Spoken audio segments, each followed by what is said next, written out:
There are many differences between something like the Tascam DP006 and the Tascam Model 12, and many things that you might hope to attain or achieve by upgrading from something like this. One of those things might be to access some built-in effects. Now, that's not something that I really was looking for in this device, but I became curious, and I have since experimented with both the built-in compression and some of the effects available in the effects channel. And I thought I would make a video to talk about those features, how they work, and what I like and maybe don't. Let's dive first into the compression, which is controlled using these green knobs toward the top of each individual channel. The compressor for each channel is controlled with a single knob that runs from off to max.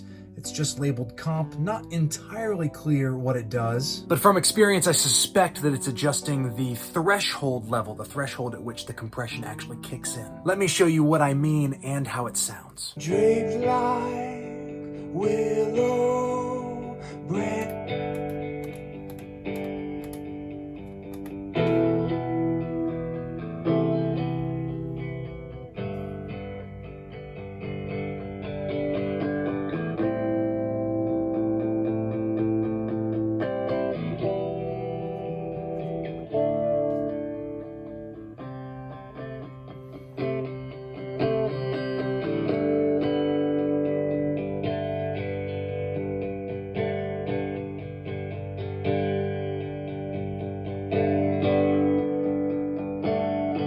Let's try a different instrument.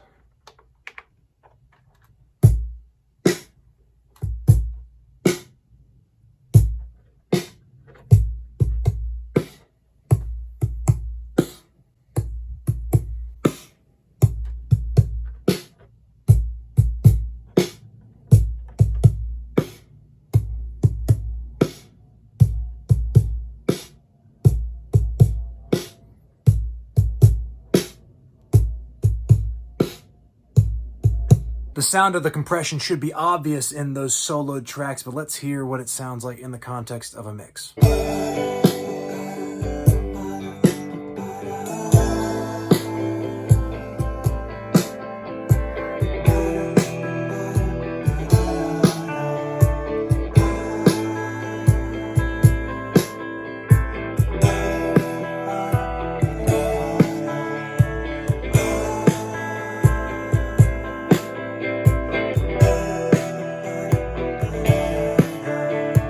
Obviously, it does what it's supposed to do. It compresses the signal, and there is clearly a noticeable range of compression. Now, the question is, does it sound good? For me, the answer is sometimes. I like and have used the built-in compression on things like vocals and bass, things where there's sometimes a fast transient, but really there's like a longer, more sustained note.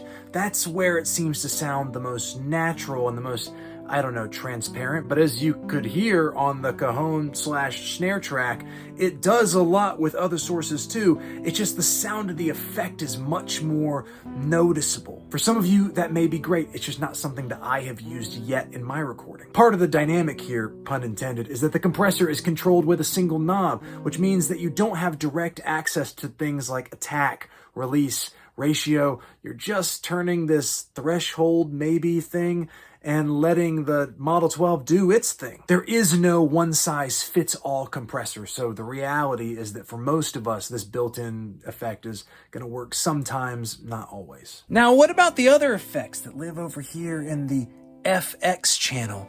What do those do? And do they sound any good? Fortunately, the Model 12 tells you exactly what effects are available right there on its face. There are a few reverbs, some delays, another sort of ping-pong delay, a little bit of modulation, and then a combination of other effects and reverb. If you wanted to apply an effect, the first thing you would do is select your desired effect. You do that by pressing the select button over here in the FX section.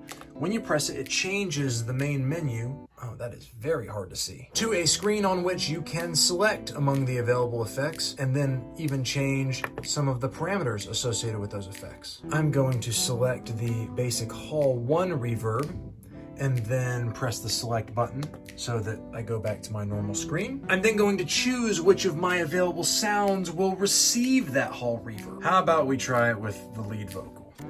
I've soloed that track and I'm going to go ahead and send with the second effects send knob some of the sound of this channel to the effects system. There are two other places in this chain where you might, control the level of affected signal. One is with this control, which I kind of just keep on 0 because I like to have as few knobs to twiddle as possible, and then with the master effects fader. Oh, and then there's one more important thing for me to flag. The effect that you choose isn't really applied to the basic signal that you've recorded to a particular track. Instead, that recorded signal is sent through the effects chain and then out of the effects chain to whichever outputs you have selected. When I'm working, I focus on the main output, which runs to these studio monitors and is also the place where you would do bounces, and I focus on the sub output, which I have connected to a headphone amplifier. That's what I use for headphone monitoring. So if I selected just sub, I could send this hall reverb only to my headphones and not have it print anywhere else. But for purposes of this example, I'm gonna send it to the main so that you can actually hear what the hell's going on. All right, that's enough talk. I think it's time for an example. I'm going to turn the channel specific FX control back to 0 and play you some vocal. You trace Okay. wrinkles, Dry vocal. scratch my calluses. Let's add some effect. I wonder what you feel when you touch them.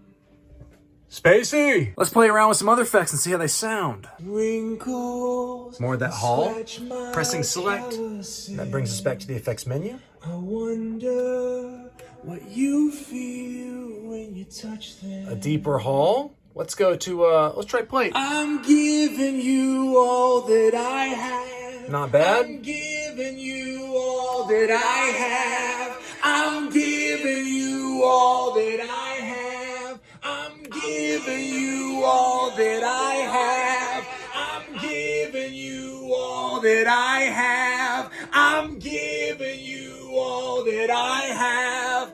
I'm giving you all that I have. I'm giving you all that I have. Oh, I'm giving you. That's enough of that. So what do we know? We know the effects work and that they're obvious on a soloed instrument, but what do they sound like in the mix? I'm not going to scroll through all of them again. In this case, I'm only going to use effect number 15, which is chorus plus hall 1, and I'm going to apply it to only a couple of tracks in the larger mix.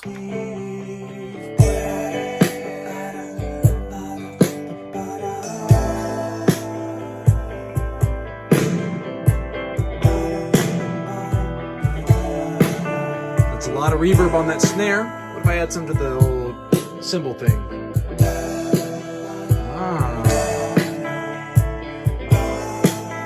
if I add some to the vocal, or maybe this guitar?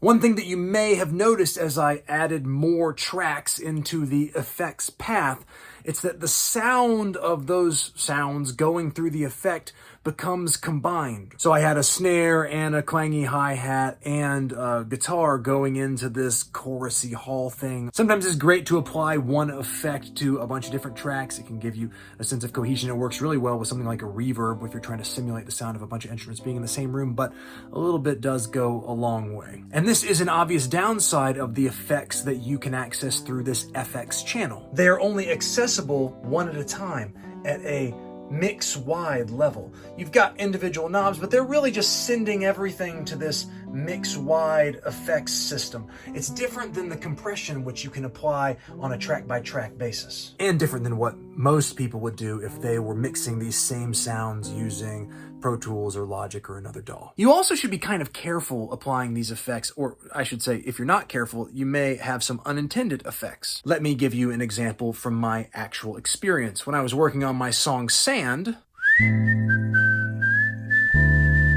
I applied the built-in flanger sound to this slide bass part. I thought it made it sound really good. And once I found the sound, I wanted just to set it and forget it, for that just to be the sound I was only gonna apply to that part. But I made the mistake of continuing to keep the effects send channel, whatever, routed to the main fader. If you've watched my video about bouncing using this device, you know that when you perform bounce, everything in this system that is being routed to the main fader will appear in the bounced mixed down track. So when I was performing a bounce of other elements, I inadvertently sent the sound of a flange slide bass part to the main channel. And then I didn't notice it until I had done some track swapping and played back isolated tracks. And I was like, God, why do I hear that bass part? It's because I'd accidentally printed it in a place it didn't need to be. All that to say, be cautious with your routing and careful, especially when you're performing mixdowns. I mean, that should be obvious. They are kind of important. And I think that's all I have to say about the built-in compressor and effects channel system send, whatever you want to call it, in the Model 12. If you made it this far, I hope this video was helpful to you, and I appreciate your time, as always. Thank you very much for watching. Take care of yourself, and I will see you around.